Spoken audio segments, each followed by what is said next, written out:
Hello to everyone watching this video. No, it's been a while that I've done a video for this channel, but I'm doing something that I guess is kind of important. I'm reviewing Patrick Hoban's Yu-Gi-Oh book, Road of the King. Uh, the reason why it took me so long is I didn't have a copy before, and I didn't really want to spend money on it because the other thing about books is you never know if they're worth the money until after you've bought them. So, the idea of this review is, if you're deciding whether you want to buy the book or not, I'll offer you my opinion.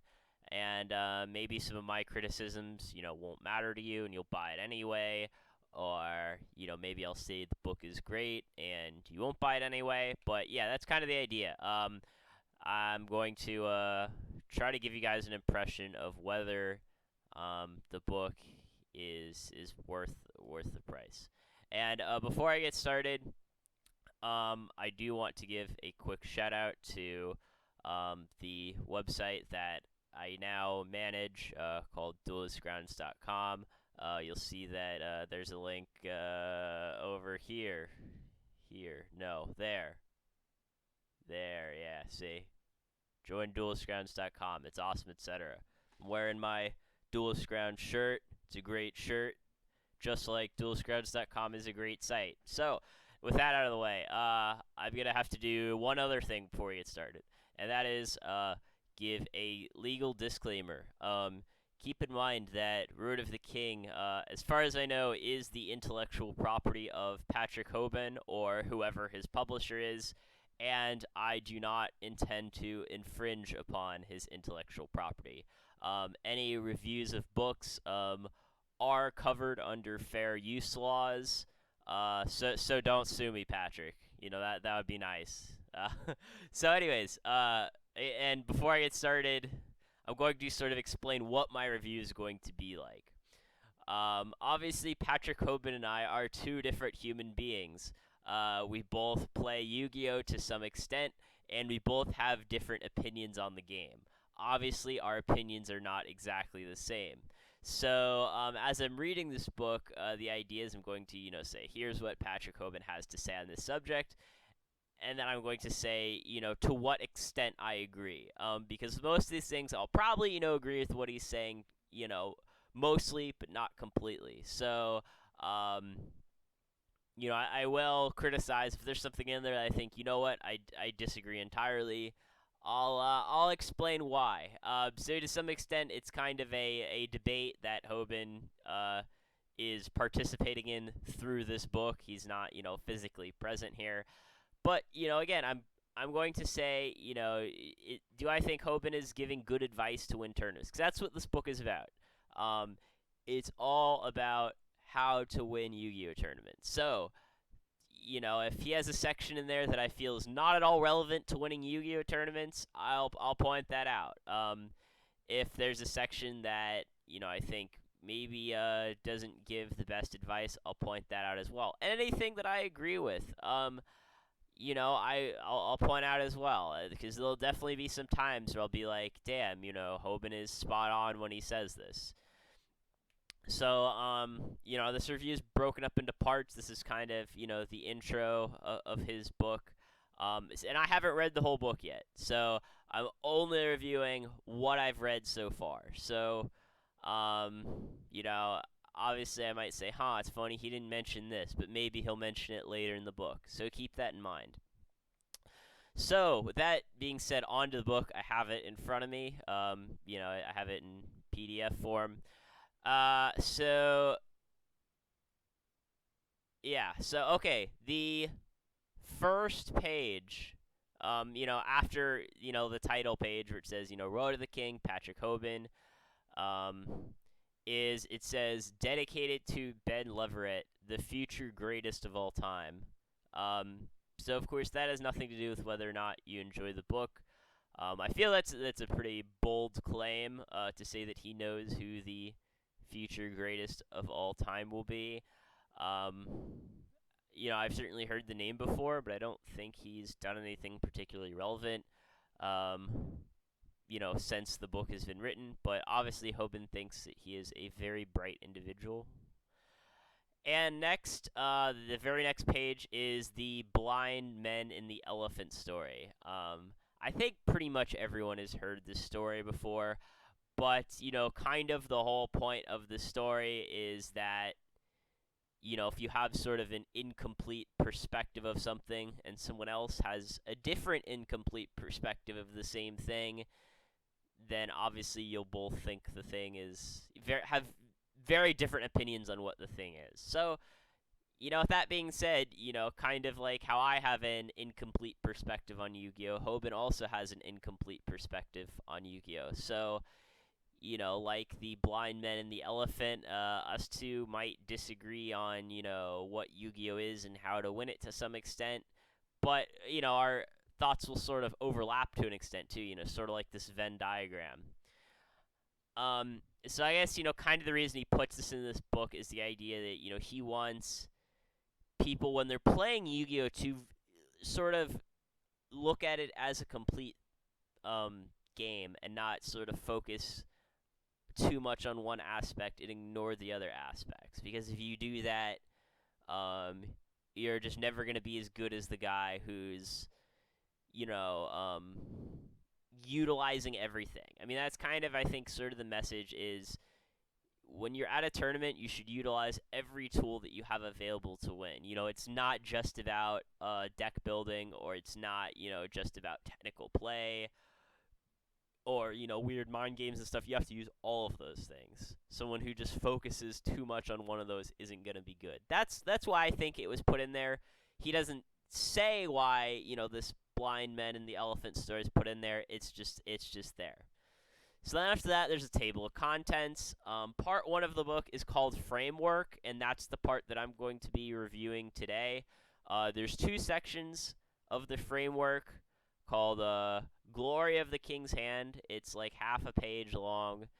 And then there's another section called the Framework of Card Theory, which is, sort of the meat of what I'll be reviewing today. So then after the table of contents, there's a foreword.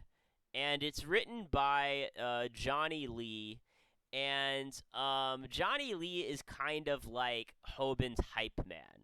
If you're an MC or whatever, you get like a hype man to kind of, get the crowd like hyped about what the MC is going to do. And that's sort of like Johnny Lee's role here.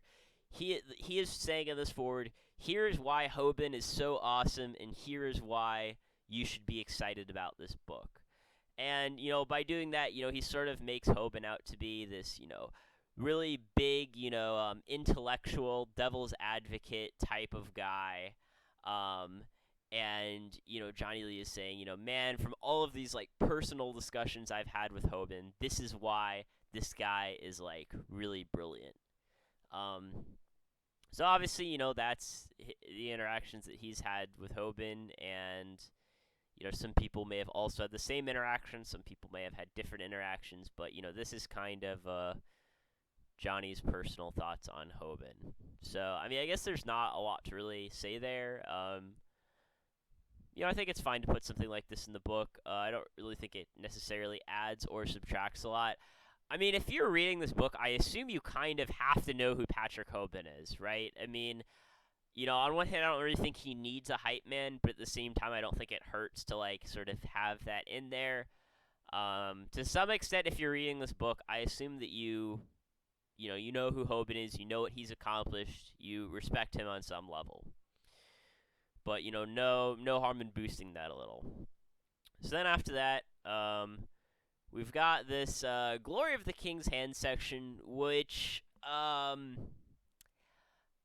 it's like 2 paragraphs, and it's basically a sort of verbose way of saying play to win, right?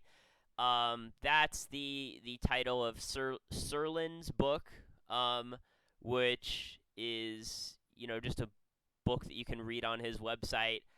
It's very, very widely read by all kinds of competitive gamers, and this is sort of like a rephrasing of that. He uses sentences like, competition is a burning passion and eternal love for the game that brings people together from all walks of life, background, culture, heritage, and socioeconomic status as we persevere together persevere together down a path of understanding unified by common goal, which is, I guess, to, be the best, presumably, is that common goal. And, he goes on to say, well, there's many subjects, there's but one king, who I guess is better than everyone else. And I guess, he's kind of saying that, this book is about how to become that king. I mean, that's the title of the book, Road to the King. Sort of, if you want to be better than everyone else, this is the framework for doing that, which is a pretty bold claim, and obviously at this point we've yet to see to what extent he accomplishes that. So now, this is the interesting part. This next section is called the framework of card theory, and really this section is kind of sort of broken down into mini sections, and the first one is purpose. And the first sentence of this section on purpose is, this book will teach a systemic approach to winning tournaments that we will be able to apply to any format independent of context. So, right away he says, okay, this is what this book will do. And I think it's good. I think, the Glory of the King's Hand section is like a little verbose, and I think could have maybe almost have been like eliminated entirely, because I think this first sentence here regarding purpose, I think kind of just says that all more concisely. That we're playing to win, we're trying to win tournaments, and this is what this book will do. So in that regard, I think the Glory of the King's Hand section is a little unnecessary. And he makes it clear that, this is about winning in a very broad sense. It's independent of format, which is obviously good if you're writing a book, because you don't want your book to become outdated too quickly. And I think to some extent, because I've read a lot of Magic books, I've read a lot of poker books. Obviously, this is the only Yu-Gi-Oh book. And an issue that a lot of these books have is becoming outdated at some point. Whether they become outdated in 1 year, 2 year, or 5 years, it just kind of depends. But obviously, if, you are one to write a book, I think it's going to become outdated at some point. It's just a question of when. So, and how you write it has a lot to do with how quickly it'll become outdated. So, he also says that we will draw from disciples such as philosophy, which I think philosophy in particular is a bit strange, economics, psychology, business, and many of my own personal experiences as a player. Which is fine, I guess. I don't know. I fail to see how philosophy is relevant to card games. Economics, psychology, and business I can understand. Philosophy, not so much. But, maybe I'll change my thoughts after he shows how philosophy is relevant. And then after this, he just kind of like breaks down the section. Section 1's about this, section 2's about this, section 3, blah, blah, blah. And then now we get to a pretty interesting section in the book, which I have some issues with, but I also think he makes some fair points on. And the first section is he kind of directly goes out of this way and says, Magic the Gathering Hall of Famer Patrick Chapin wrote The Theory of Everything, which sought to develop a fundamental framework for evaluating the different types of resources with regard to the option to play the game. So, if you haven't read Patrick Chapin's Theory of Everything, it's it's worth the read. And it is I believe The Theory of Everything is free. I don't think it's an article that you have to pay for, but I could be wrong. But first Patrick or sorry, this is confusing because Patrick Chapin and Patrick Hoban have the same first name. So I'm gonna just try to say Chapin and Hoban so we don't get them confused. So Hoban kind of like right off the bat says, I am going to, or first he explains what the theory is and says, I am going to disprove it, which I think is, to people who are fans of Chapin and admire his work to some extent, which I do. Like, I wouldn't consider myself, like, a fan of Chapin, but I do think that he's written some very good, valid work. So, I think to say that I'm going to disprove this theory is not the word that I would use. Keep in mind, I myself come from a math background, and the word disprove has a very strong particular meaning. It means to say that this way of thinking is wrong. And I don't think Hoban is even trying to say that Chapin's way of thinking is wrong, which is why I don't like the fact that he uses the word disprove. And, this is perhaps a little nitpicky, but to me it's important. I don't think you should say that you're going to disprove something unless you're actually going to disprove it. You're going to sit there and say, here's what the theory says, here is why it's wrong, which I don't think what Hoban does is say that Chapin's theory of everything is wrong. I think he does make a valid point, which is that calling it the theory of everything is a bit of a misnomer, because it's not. Chapin's theory of everything isn't really a theory of everything. It's really more of sort of a theory of how to win games. And the issue that Hoban has with this theory is that your goal isn't to win games, it's to win tournaments. And thus Hoban says he disproves the theory by saying that, since it applies to games and not tournaments, it's invalid.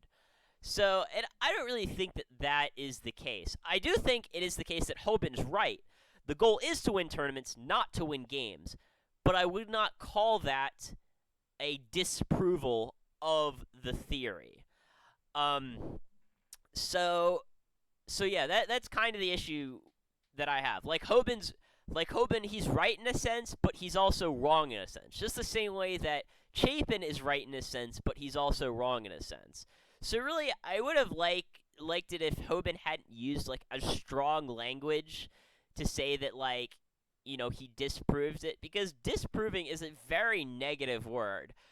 He doesn't go out and say, "Oh, Chapin's theory isn't valid. Don't bother reading it."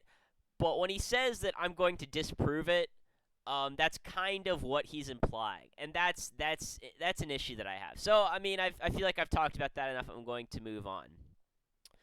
So after he says that, okay, our goal is to win tournaments but not games, he actually doesn't disprove the fact that, say I have a deck that is most likely to win some particular games in the field. Like, my deck has a 60% matchup against the field, and no other deck has a higher matchup than mine does. Is my deck the most likely to win the tournament? And that is a very difficult question. The answer is, usually it is. Usually it is. And you would think just intuitively that since my deck has the best matchup against the field, it must be the most likely to win the tournament, all other factors being equal. And Hoban doesn't really address that. He says, okay, our goal is to win tournaments, not games, which I agree with. But he doesn't say whether or not someone who wins the most games will win the most tournaments, right? So I think if you're going to say, hey, look, our goal is to win tournaments, not games, you need to clarify what the difference is there. Because most people, I think, would think that if I've got this deck that has the best matchup against the meta, right? I am just, that I should be the most likely to win the tournament. And Hoban doesn't disprove this, but I actually do. I actually wrote a great article for Duelist Grounds called, I'm actually going to go there just to tell you what the title is. Yeah, it's called the average prize model, which is the idea that it gives examples for how a deck that has the best matchup might not be the most favored to win the tournament. And I honestly think, obviously I'm going to toot my own horn a bit. I think my article is worth reading, and it actually sort of provides evidence for what Hoban is saying. So my only criticism there is that I think Hoban could have provided that evidence himself. Obviously, you can just take his theory at face value that winning games and winning tournaments are not necessarily one and the same. But Hoban just kind of says, hey, they're not the same thing, without really giving a justification for why they're not the same thing. Which I actually did myself in December 30th, 2015 was when I wrote that article. So anyways, after that, Hoban presents his own theory, called the theory of influence. So, Hoban's, theory of influence versus Chapin's theory of everything, they're really sort of two different perspectives. Hoban presents this theory as sort of Chapin's theory, not so good. Here's my theory, it's better than his theory. And I would say that I would call them two different perspectives. It's not really that, one is better than the other. It's that they're sort of looking at the game in two different ways. Sort of like the blind men and the elephant. Chapin's theory is about, I think it's really focused on deck construction, and this idea that, when you're building a deck, you need to think about these fundamental resources that allow you to win games, and obviously if you mismanage those resources, you can lose games. Whereas Hoban's theory of influence, it's a bit more broad. It's about, here are the factors that go into winning tournaments. Whereas, Chapin's theory is kind of on a different level. His is on a smaller level, right? So, Hoban's book is more of sort of looking at the macro, right? This, broad aspect of winning tournaments. And Chapin is more focused on the micro, right? Here are all the tiny details that go into winning some particular game. It's not that one of these is better than the other. It's just, two different perspectives on the same thing. Sort of how, if I just look at something with my eyes versus look at something with a magnifying glass, one of those isn't necessarily better than the other. It's just that they're looking at something on a different scale. So that's really how I think Hoban's theory of influence contrasts Chapin's theory of everything. If anything, Hoban's theory is more of the theory of everything, because he's looking at tournaments on this grand scale, and he's really focused on more things. So I certainly agree that Chapin's theory of everything is definitely a misnomer. It's not a theory of everything. It's a theory of the resources within games. Whereas Chapin's theory of influence, which I do think is named appropriately, I think calling it the theory of influence is a good name. It's about, how can I influence the outcome of a tournament? He makes the point that, obviously, no one can control the outcome of a tournament. And, that's an attitude that I won't say I've always have, but as I played the game more and more, I eventually began to realize, and I think it helped me be a lot more successful in my later years. When I played Yu-Gi-Oh! In, sort of the earlier stages, 2008, 2009, 2010, I would, really let it get to me when I didn't do well at a tournament, right? I'd be like, damn, I didn't top this tournament, or I didn't win this tournament, or I went 0-2 drop, or whatever. and then there'd be those tournaments like Nationals 2009, where I started off 4-0 and then went 4-0 into 4-3. And I'd sit there and I'd get frustrated, like, man, what could I have done differently? Like, clearly there had to be something that I could have done to win this tournament. And obviously, it's always good to examine what you're doing and how you can improve. But it is important to note that, if you show up to a 1,000-person tournament and you are by far the best player in the room, you are still a huge underdog to win the tournament, because the game just has it just has too many things that you can't influence. So I like that Hoban sort of says, look, this game has a lot of things that you can't control, but this book is only going to focus on the things that you can control, and there are probably more things that you can control than you think. And I'm going to list all of the things that you can control and, how you can control those as best as possible.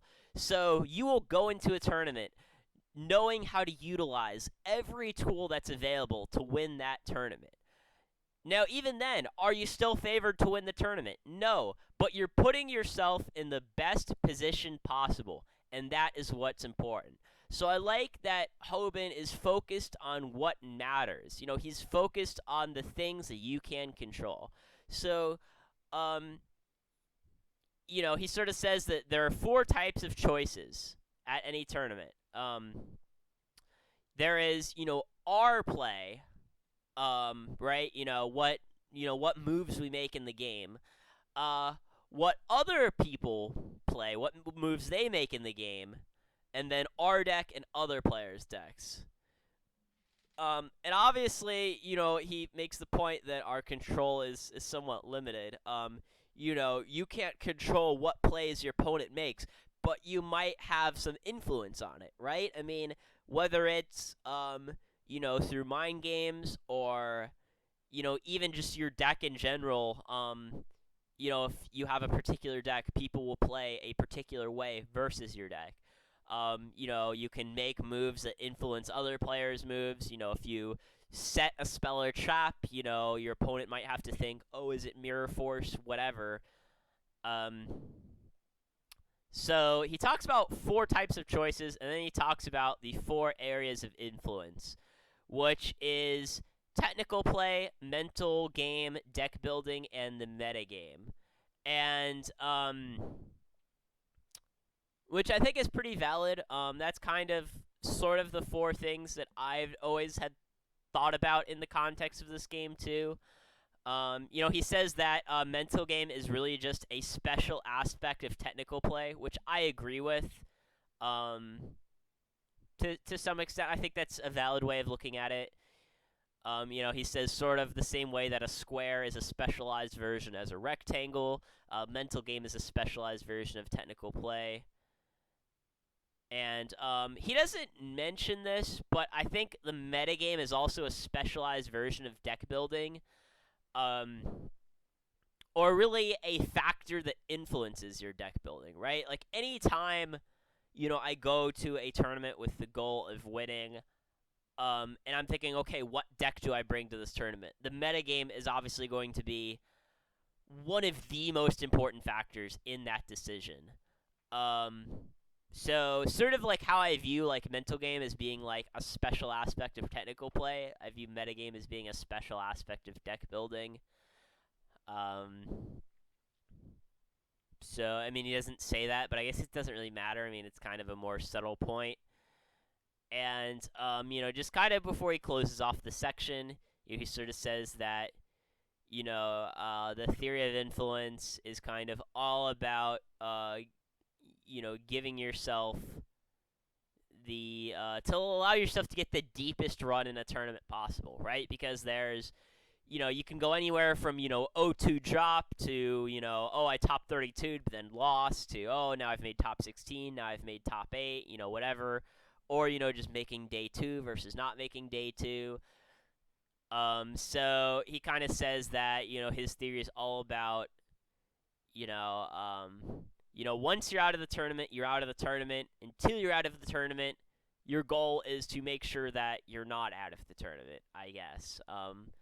So again, it's just sort of an alternate perspective.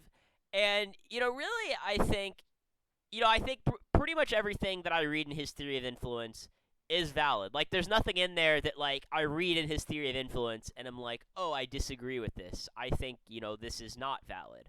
I just think that he shouldn't have really, like, made this section about a refutation to the theory of everything, because it's just a different perspective. Like, if I am to, I'm trying to think of a good example. I can't come up with an example right now, but there's certainly, Chapin is offering this perspective on a game, and Hoban is offering his own perspective of the game. And I don't think to offer your perspective, you need to, like, try to say, like, oh, here's why this other perspective sucks. Like, I think Hoban's perspective is equally valid regardless of, Chapin's perspective. So I don't know. I don't like the way he did that, maybe, especially since, like, Chapin plays a completely different game than he does. So I don't, like, exactly know why he did it this particular way. In other words, I'm kind of just saying that you can, like, ignore the part where he refutes Chapin's theory. Because, first of all, it's not even a refutation. He doesn't disprove Chapin's theory.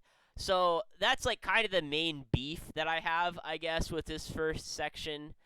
That, here in this first section, he's sort of trying to, give a very general view of what this book is going to be about. It's about winning tournaments. Here are the individual parts of winning a tournament, and all of these sections will sort of go into those parts in more detail. Like, there's going to be a section on deck building, I gather. So yeah, I just don't really understand the whole, like, hey, let me, like, tell you why, Chapin's theory of everything has some flaws. I agree that it has some flaws, but I just don't see why that's necessary to present your own theory.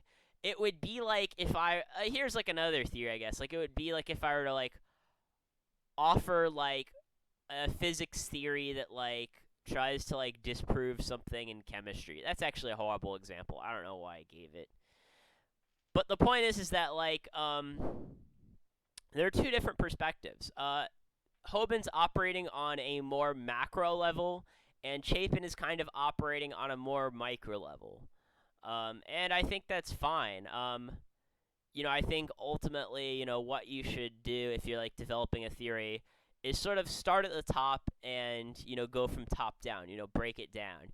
I agree that with Hoban that, okay, our goal first and foremost is to win the tournament.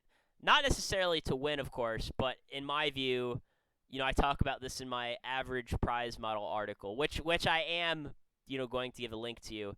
When we go to a tournament, really our goal is to leave with the most amount of prizes on average. And then that's sort of the macro level, and then I think you can break things down from there. Well, how do we do that?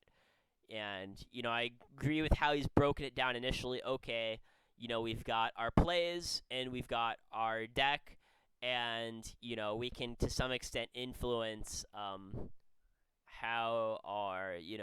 what our opponents do as well, what plays they make, and I guess maybe to a very minor extent what deck they bring as well. So yeah, I mean, this review is, I guess, maybe perhaps a little longer than it needed to be, but I have some criticisms of sort of the way that Hoban, I guess, sort of set up the whole book. As far as sort of the meat of what he's presented so far, I do agree with that. So it's one of those things where I agree with what he's saying. I just don't. In some spots, I don't really like the way that he said it. So yeah, I mean, I guess reviews over now. Let me know what you thought about my review in the comments, I guess. And I also will say, before we go, there was another slight criticism that I wanted to make. I know, right? Just when you think the review's over, I have something else to say. Um, he says that, he talks about deck building a bit, before, obviously there's going to have a section where he, dives into it in detail. But he talks about deck building, and he sort of says that deck building is all about sort of, there are two aspects of deck building, power and consistency, and he doesn't really define what those are. And he also, of course, talks about metagaming. And, he doesn't really necessarily say, what the goal of deck building is. He says, deck building is a pre-tournament process, blah, blah, blah.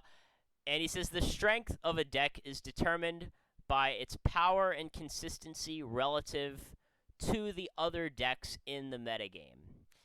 And I don't really like this perspective either. Perhaps he may clarify it or, sort of turn that into something else that I like better. But